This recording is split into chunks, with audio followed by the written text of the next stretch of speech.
It was supposed to be just another regular day.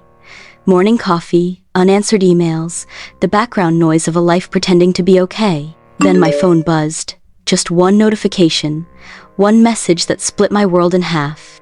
I hate her, Jess. I hate Bridget with every fiber of my being. She can't even give me a baby. I didn't get it at first. I stared at the name, Kevin, my husband. At first I thought it was some kind of cruel spam, or maybe he was venting to me about someone else. But then that last line hit me like a car crash in slow motion. She can't even give me a baby. My chest collapsed. He didn't mean to send it to me. He meant to send it about me. To someone named Jess. Someone who was not me. There it was. The truth I was never supposed to see. Raw, angry, brutal. He hated me. He blamed me. And worst of all, he pitied me. That message didn't just hurt. It exposed everything. The years of pretending. The nights he turned away. The silences that filled our home louder than any scream ever could. I didn't cry. Not right away. I read it over and over, like if I stared long enough, the words would change. But they didn't. They never do. After that, everything unraveled, fast. The man I used to trust with my whole heart, the man I would have bled for, looked me in the eye and admitted it. Yes, he said it. Yes, he meant it. Yes, he loved her. And no, he never wanted to fix us. It was like being erased in real time, like I never mattered. The divorce came like winter. Slow at first, then everything frozen, numb. He moved on like I never existed. He built his empire. New business, new cars, new woman, new baby. Of course, he got to win. And me? I got half. Half of a company I never cared to build. Half of a lake house filled with ghosts. And a small apartment that still smelled like grief no matter how many candles I lit. I didn't want the damn lake house. It reeked of him, of us, of every lie I had once called love. But I kept it, because some part of me needed to remember. Or maybe punish myself. So I buried myself in work. Late nights, long hours, no weekends. It was easier to be busy than to be broken. But sometimes when it was quiet, I'd still hear that message in my head like a whisper I couldn't mute. I hate her, Jess. I hate Bridget. I never hated him back. But I did start hating who I became trying to be enough for him. Years passed. Not gracefully, not gently, just passed. I threw myself into my work, clutching onto it like a life raft in a sea I never asked to drown in. Late nights became my escape. Weekends were quiet, not peaceful, just quiet enough for the echoes to get louder. And memories? I tucked them away like sharp objects in a drawer. I didn't look back. I couldn't. Then, out of nowhere, it happened again. A message from an unknown number. Hi, it's Jess, Kevin's new wife. I need your help. I'm begging you. Please, answer. Only you can save me. I froze. Jess. Her. The name felt like salt on a wound that never fully closed. The woman who was once just a name on his screen was now his wife. And now she was the one reaching out to me. For help? The irony wasn't lost on me, but the anger wasn't immediate. No, it was something colder. Curiosity. Fear. A thud in my chest I hadn't felt since the day I saw that first message. Still, I replied. What do you want? The answer came quick. Too quick. Please, meet me. Tomorrow, Stevens Point, 2 p.m., and Kevin can't know. I didn't sleep that night. Not a wink. I kept staring at the ceiling, mind racing through every possible reason she could want to see me. Remorse? Revenge? Did she want to gloat? Apologize? Or was she living her own version of the hell I once escaped? I hated that part of me was still tied to Kevin, still emotionally twitching at the mention of his name. But this wasn't about him anymore. This felt off, urgent, desperate. And a part of me, against my better judgment, was intrigued. Not because I missed that life, God, no. But maybe, just maybe, this was a full circle moment. Maybe it wasn't closure that was calling. Maybe it was truth. So I went. I packed my caution and skepticism into the car like luggage and drove to Stevens Point, a place I hadn't stepped foot in since the divorce papers were still warm. The air felt heavier there. Familiar, yet foreign, like I was walking into the past. But this time, I wasn't the one about to get blindsided. I was the one being summoned, by the woman who replaced me, and something about that made my skin crawl. The cafe looked ordinary, quaint even, but nothing about this moment felt ordinary. The bell above the door jingled with a soft cheeriness that didn't match the ice in my veins. I had picked the table furthest from the window, shadowed and quiet, like I could disappear into it if needed. Then she walked in. Jess. I knew it was her before she even made it across the room. She looked tired. Not just physically, but soul tired. Makeup couldn't hide the dark circles under her eyes. Her hands trembled as she clutched her purse like a lifeline. Her eyes landed on me, and for a moment, neither of us moved. It was surreal, looking face to face with the woman who once shattered my world without ever knowing me. She made her way over, cautiously, like I might slap her or scream. I didn't. I just watched. She sat down across from me, exhaling like she had been holding her breath for years. Thank you for coming, Bridget. I just didn't know who else to turn to. What's going on? I didn't say you've got some nerve. I didn't say, after everything, why the hell would I help you? I just waited, because the look in her eyes wasn't one of guilt. It was fear, real fear. She looked around nervously before leaning in. Her voice dropped to a near whisper. Kevin, he's not who you think he is. He never was. Yeah, I figured that out the hard way.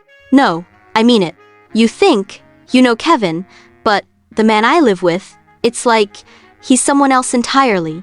I need you to understand. He's dangerous. That word landed like a thud between us. Dangerous, not selfish, not cruel, dangerous.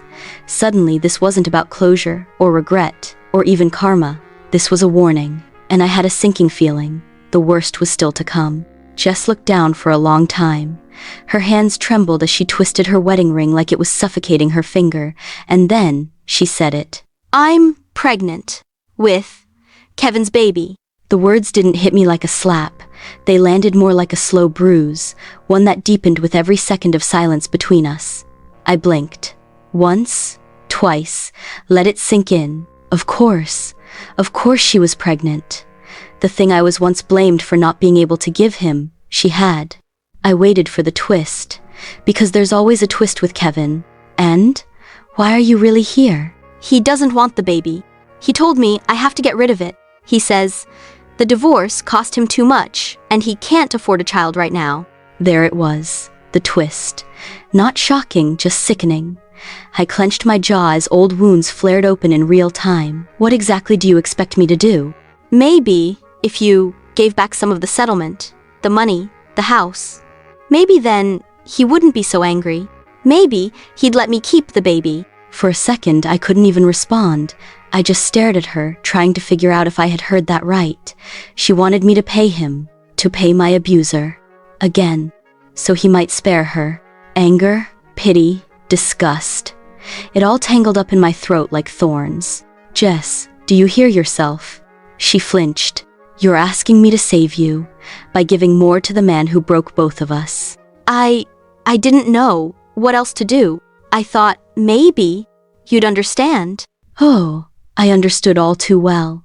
The fear, the manipulation, the feeling of being trapped in a life that looks beautiful on the outside and feels like a prison on the inside. The days after our meeting felt strange, like waking up from a coma only to realize the nightmare never ended.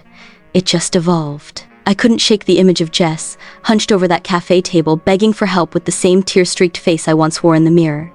And Kevin? His voice still echoed in my head. That icy, transactional cruelty, like life, human life, was just another liability on his balance sheet.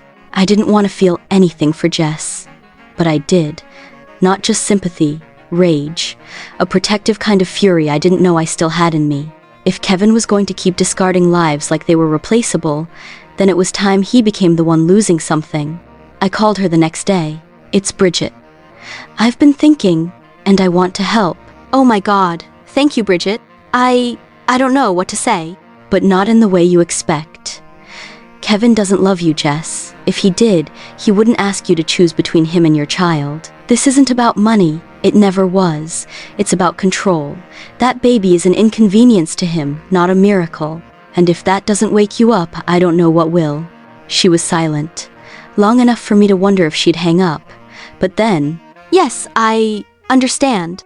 What do you have in mind? you need to disappear. Not forever, just for now. Come stay at my lake house, temporarily. He won't look for you there. No cameras, no trackers, no Kevin. You need space to think. And we need time to plan. You would do that for me? No, I'd do that for every woman he's ever tried to break. And because one day he's going to realize he messed with the wrong version of quiet. Okay, I'll do it. Her voice was soft. But something in it had changed. Maybe it was hope. Maybe it was fear. Maybe. Just maybe. It was the beginning of a very different version of Jess. And me? I didn't just want justice anymore. I wanted Kevin to know what it felt like to lose everything. A few days later, Jess stood at the doorstep of the lake house, my former prison turned reluctant refuge. I watched her take it in, her gaze roaming the same walls that once held echoes of laughter, then silence, then betrayal. She walked slowly through the rooms, placing her things down with a quiet reverence. A half-unpacked suitcase in the guest room, a bottle of prenatal vitamins beside the bed, a small framed photo of her mother. It was all she brought with her, and somehow, it was still too much for the weight she was carrying. As she unpacked, I stood at the threshold, part protector, part ghost of the woman I used to be. He brought us both here, but I'll be damned if he tears another woman down under this roof. When Jess finally looked up, there was gratitude in her eyes, but also something else, resolve. Maybe it was contagious. Later that evening, I met with Mr. Fields, my lawyer, and one of the few people left in my life who had seen me at my lowest without flinching. He listened silently as I laid it all out. Kevin's threats, the pressure, the pregnancy, the plea. Then, I leaned forward, eyes locked on his. I don't want revenge. I want consequences. There's a difference. He nodded on slow and sure. He pulled out his laptop, and the familiar rhythm of keys clicking filled the room. The letter he drafted wasn't explosive. It was something far more dangerous, calculated. I watched every word form like a blade being sharpened. Mr. Fields read the final version aloud, his voice clipped and precise. Dear Mr. Kevin Michelson, I am writing on behalf of my client, Miss Jessica Sanders, regarding her current situation and forthcoming legal actions. This letter serves as formal notice that Ms. Sanders has vacated the marital residence and is initiating divorce proceedings. Any attempts to contact her directly will be deemed harassment and will result in immediate legal action. Furthermore, should you contest the divorce or attempt to interfere with Ms. Sanders' personal affairs, we will have no hesitation in disclosing your recent demands regarding the termination of her pregnancy to the public, with all attendant legal consequences. We strongly advise you to consider the gravity of this matter and to proceed with due cooperation. Sincerely, Mr. Richard Fields. Fields Associates. They were clean, legal, emotionless, and yet they hit like a loaded weapon. This wasn't revenge. This was exposure. This was the moment the man who played God in other people's lives finally realized he wasn't untouchable. Send it, I said. Mr. Fields nodded and clicked send. No fireworks, no thunder. Just the quiet satisfaction of setting a fuse. And Kevin? He would never see this version of me coming, because this wasn't the bitter ex-wife. This was the woman he underestimated. The one who now held the match. A few days after the letter was sent, the storm finally broke. My phone rang, his name flashing across the screen like a ghost refusing to stay buried. I let it ring once, twice, then I answered. Bridget! What the hell is going on? Where's Jess? Why are you involved? Kevin, I know everything. The threats, the pressure, the way you tried to force her hand. She's safe now. She left because she wanted to. And your control your little kingdom, it doesn't work on her anymore. You think you can just steal her away from me? I almost laughed. There it was, the tell, the possession in his voice. The idea that women were things that belonged to him. I didn't steal anyone. Jess made a choice. Something you've never truly given her. And if you try to harass her, threaten her, or contest the divorce, you'll force my hand. His next words were just silence, and then the line went dead. But that silence, that was the sound of panic of a man realizing the game was no longer his to control. He had just lost his grip on two women, one who had escaped him too late, and one who escaped him just in time. I put the phone down, no shaking hands, no second thoughts, just the knowledge that this was only the beginning, because Kevin had built his life on dominance. And now, for the first time, he was no longer the one pulling the strings. The legal letter had rattled Kevin, but that was just the appetizer. I wasn't here to shake him. I was here to strip him bare. Jess needed protection, but I needed closure. Not the soft kind that comes from letting go. The hard kind. The kind that comes from finally knowing. For months, even before our marriage died, I had suspected something was off. Kevin's finances didn't just smell wrong, they reeked of arrogance, like he thought he'd never get caught. And now, I had nothing left to lose by digging. That night, in my quiet apartment, I met with Mr. Fields again. The man had seen me sob into documents once. Tonight, I was steel. His financial records. There's rot in there, I can feel it. Mr. Fields scanned a few notes, his expression tightening. You want an audit? No, I want the audit. I want every hidden account, every shell company, every asset buried under a fake LLC exposed. I want to know exactly how much dirt he's standing on. He nodded once, eyes hard. Consider it done. Within weeks, the truth began to ooze from the cracks. Suspicious wire transfers, lavish expenses disguised as consulting fees, unregistered subsidiaries. Money funneled into anonymous accounts tied to non-existent vendors. Kevin hadn't just cut corners, he'd built his empire on fraud. It wasn't long before the whispers started. Among his investors, his board, his partners. And Kevin, always so smug, so untouchable, began to sweat. The next call came late. The kind of hour where guilt eats away at powerful men. I let it ring twice before picking up. Bridget, you've gone too far. You're ruining everything. I don't know how much longer I can keep this up. You always thought you were smarter than everyone else, that people were tools to be used, that no one would dare challenge you. I made sure you'd never be able to do this to Jess or anyone else again. This is the cost of your empire, Kevin. It was always going to collapse, I just needed someone to light the match. He hung up, and for the first time since our divorce, I didn't feel broken. I felt whole, because Kevin's house of lies was burning, and I was finally warm again. While Kevin's empire cracked at the edges, I kept my eyes on a different Worth, one he thought no one would fight. Jess was still tucked away at the lake house, fragile but steady, like a candle that refused to go out. And I was done playing small. Her new attorney, Eleanor Cruz, was a force, renowned, ruthless, fiercely protective of women who'd been silenced. Together, we became a storm in heels. We drafted filings, cease and desists, restraining orders, emergency motions. Every paper we pushed forward was another chain cut loose from Jess's life and another nail in Kevin's public coffin. But legal action wasn't enough. We needed light. So I stepped into the fire. I contacted local women's rights groups. I told Jess's story not as gossip, but as a wake-up call. And the media? Oh, they were starving. Within days, headlines screamed across screens and front pages. Real estate mogul under fire for coercion scandal. Ex-wife and pregnant victim joined forces against powerful CEO. From mistress to mother, a survivor story Kevin Caldwell didn't want you to hear. Suddenly, he was the cautionary tale. And I was no longer a footnote in his legacy. What happened next wasn't planned. It was something bigger than me. My inbox flooded.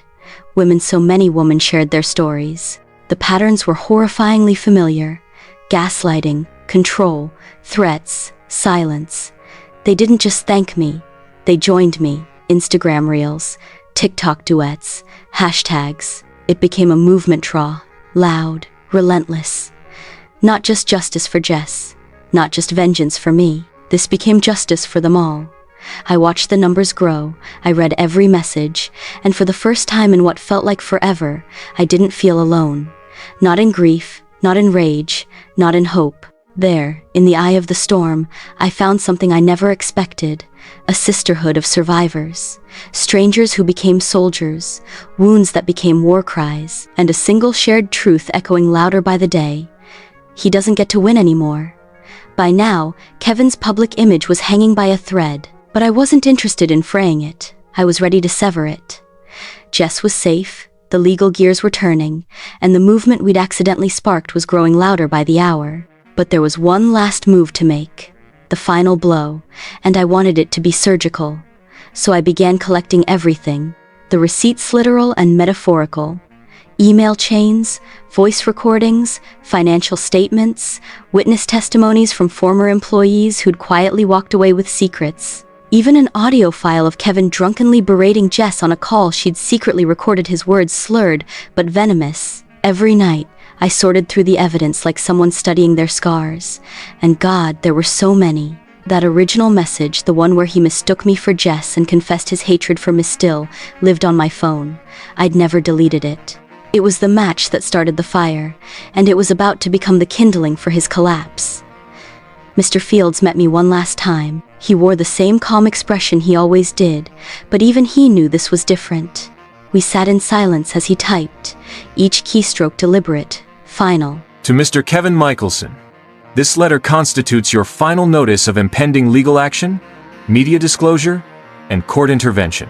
The evidence compiled against you includes, but is not limited to, documented instances of coercion, verbal and emotional abuse, financial fraud, and manipulation designed to control and endanger Ms. Sanders.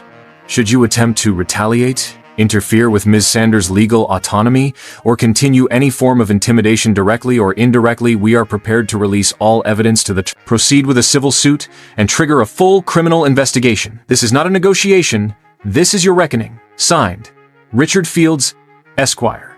On behalf of Miss Bridget Caldwell and Ms. Jessica Sanders. After sending the letter, I waited. Not for an apology, not for redemption, just a reaction. I didn't hear from Kevin the next day, or the day after that. And that silence? It wasn't peace. It was a cage closing in on him. The man who once thrived on control had finally lost his grip. No more calculated rage, no more empty threats, only silence, the kind that screams louder than words. I imagined him sitting in his high-rise office, staring at his phone, watching everything unravel, one board member pulling out, one investor panicking, one scandal too big to bury. His kingdom was falling, and for the first time, he had no one left to blame but himself. No screaming, no begging, just quiet. And in that quiet, I finally understood something. Justice doesn't always come with noise. Sometimes it arrives in silence and stays forever. Kevin's empire cracks. Kevin's carefully curated life begins to unravel publicly. The financial audit exposes his fraudulent dealings, and investors flee like rats from a sinking ship. His once loyal allies abandon him. The media catches wind, and the man who once walked like a god among men is now just a headline. Bridget receives one last desperate call from him. Bridget, I can fix this. You broke everything, Kevin. Now watch it fall. She just lets him drown in the silence he left her with. The system crumbles. The final legal blows land fast. The board votes Kevin out of his own company. Financial penalties come down hard. The truth about Jess's pregnancy and Kevin's attempt to force an abortion ignites public fury. Bridget works with advocacy lawyers and women's rights groups to tell the story, not just Jess's, but every woman's who has been manipulated, discarded, or silenced. Public justice, private peace. The headlines grow louder, but Bridget, she grows quieter, more powerful. I didn't want revenge. I wanted accountability. And I wanted the next woman to never have to become me to be believed. Jess wins her divorce. Bridget wins her closure. The world sees Kevin for who he is. Healing at the lake house. The lake house, once a painful reminder of betrayal, becomes a symbol of healing. Bridget and Jess repaint it, plant a garden, and laugh again. Jess dreams of opening a cafe for survivors. Bridget begins mentoring other women, sharing her voice, and using the fire inside her for something bigger than herself. They become more than allies. They become sisters. Sometimes, karma just needs a little push. Bridget says by the lake, a new dawn. Now, Bridget watches the sunrise not with bitterness, but with clarity. Kevin is a footnote in her story. Jess is about to become a mother. And Bridget, she's proof that you can survive betrayal, walk through the fire, and come out on the other side, rebuilt, not ruined. This wasn't just justice, this was transformation. This isn't a revenge story, it's a resurrection.